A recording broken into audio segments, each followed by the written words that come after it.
Hey everyone, Tim here. Welcome to the video, and today I want to talk about Ontario's legal marijuana problem.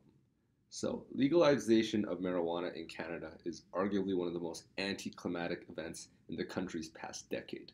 Legalization brought visions of marijuana being easily accessible, similar to alcohol.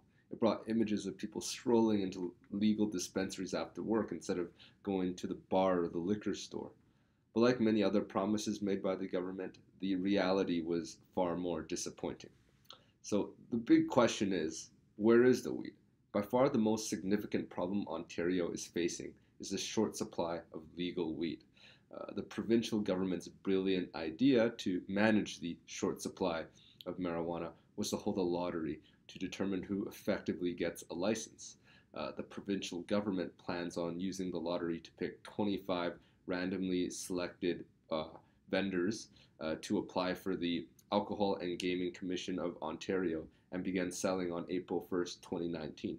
Each region of Ontario is to have its specific number of winners. 5 will be selected in the Eastern region, 5 in downtown Toronto, 6 in the Greater Toronto area, 2 in Ontario's north, and 7 in Ontario's west. So the potential problems, of course, with this lottery system are countless. I mean, to start, there's little to no prerequisites required to enter the lottery, aside from a minuscule application fee.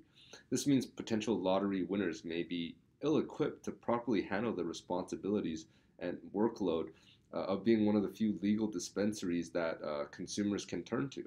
Another flaw is the fact that multiple lottery winners may all opt to open shop in the same area, basically, areas that they deem to be high traffic or preferable. Now, under normal circumstances, this is perfectly fine. This would not pose any problems.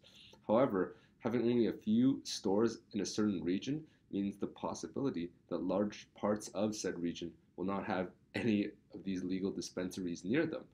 For example, if 4 of 7 lottery winners decide to open their store in the same neighborhood in Ontario's West region, because it's say it's like a highly populated area, right? Then a large part of the region will be without access to these legal dispensaries. When Ontario's previous Attorney General, Caroline Mulroney, was asked about the reasoning of the limited number of legal retailers, she replied, national supply shortage. When asked about the rise of marijuana on the black market, Mulroney simply stated that they believed 25 stores were sufficient. Mulroney also believed that the only way to combat the black market was through supply, which she stated is fully controlled by the federal government. Now, although the situation seems rather bleak, the summer of 2019 saw changes in what could be potential improvements. So Caroline Mulroney was replaced by Doug Downey on June 20th, 2019, and a second lottery was announced. Now, even though those who wanted a merit-based system instead of a lottery may feel disappointed, the second lottery is still an improvement. It will be superior to the first. Participants will now require proof of access to at least $250,000 and $50,000 line of credit if needed.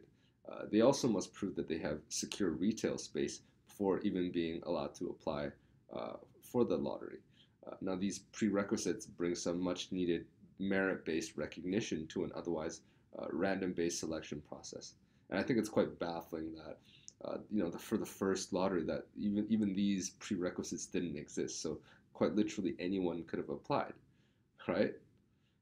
So sooner or later, both the federal government and provincial government of Ontario needs to figure out a way for Canadians to gain access to legal weed.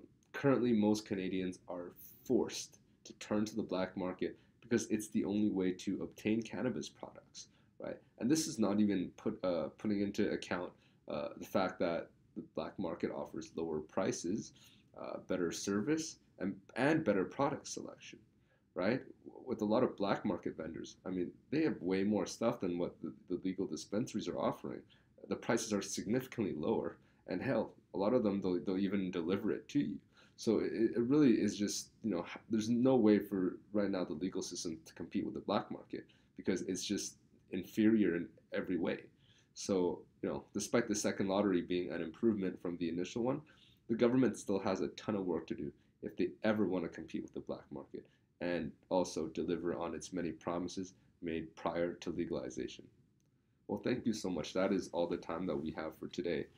Thank you so much for watching. Don't forget to like, favorite, and subscribe for more content down the road. Thank you so much. See you soon.